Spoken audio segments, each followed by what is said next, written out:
اعوذ باللہ من الشیطان الرجیم، بسم اللہ الرحمن الرحیم۔ الحمدللہ ہمارا DQ 2024 اس ضمن میں 26 پارہ سورہ فتح انشاءاللہ العزیز تو حسب معمول تلاوت کلام پاک کے ذریعے سے کلاس کا آغاز کریں گے۔ میں حفصہ شاہد کو دعوت دیتی ہوں کہ تلاوت کلام پاک کے ذریعے سے آج کی کلاس کا آغاز کریں۔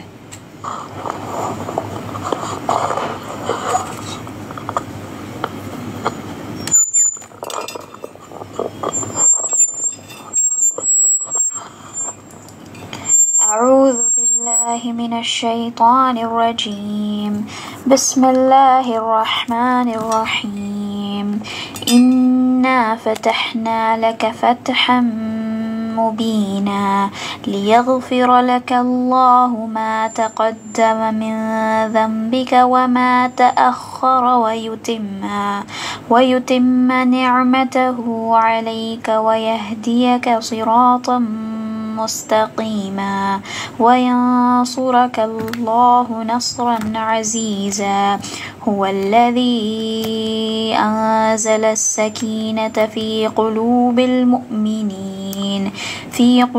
المؤمنين ليزدادوا إيمانا مع إيمانهم ولله جنود السماوات والأرض وكان الله عليما حكيما ليدخل المؤمنين والمؤمنات جنات تجري من تحتها الأنهار خالدين فيها ويكفر عنهم سيئاتهم وكان ذلك عند الله فوزا عظيما ويعذب المنافقين والمنافقات والمشركين والمشركات الظانين بالله ظن السوء عليهم دائرة السوء وغضب الله عليهم ولعنهم وأعد لهم جهنم وساءت مصيرا ولله جنود السماوات والأرض وكان الله عزيزا حكيما إنا أرسلناك شاهدا ومبشرا ونذيرا لتؤمنوا بالله ورسوله وتعزروه وتوقروه وتسبحوه بكرة وأصيلا إن الذين يبايعونك إنما يبايعون الله يد الله فوق أيديهم فمن نكث فإنما ينكث على نفسه ومن أوفى بما عاهد عليه الله فسيؤتيه أجرا عظيما صدق الله العظيم۔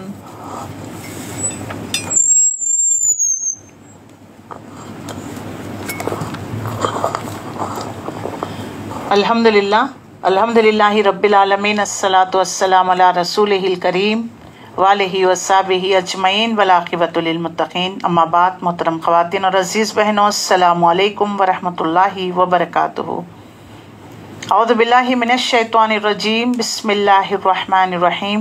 رب اشرح لی صدری ویسر لی امری واحلل عقدۃ من لسانی یفقہوا قولی۔ رب زدنی علما، رب زدنی علما۔ اللہم انفعنا بما علمتنا، اللہم انفعنا بما علمتنا وعلمنا ما ينفعنا وزدنا علما۔ اللہم انی اسألک علما نافعا وعملا متقبلا ورزقا حلالا طیبا۔ رب یسر ولا تعسر وتمم بالخیر، رب یسر ولا تعسر وتمم بالخیر۔ اللہ اس قرآن کو ہمارے سینوں کی بہار، ہمارے دلوں کی ٹھنڈک، ہماری آنکھوں کا سرور، ہمیں دونوں جہانوں میں نجات دینے والا، اور اس قرآن کے ذریعے ہمیں ہدایت عطا فرما۔ اللہ اس قرآن کے ذریعے ہمارے رنج، ہمارے غم، ہماری پریشانیاں، دکھ، بیماریاں، تکالیفوں کو دور فرما دے۔ ہم سب پر اپنی خصوصی رحمتیں اور برکتیں نازل فرما۔ اس قرآن کی بدولت ہمیں تسکین دل عطا فرما، سکینت عطا فرما، ہمارے رنج، غم، پریشانیاں، دکھ، بیماریاں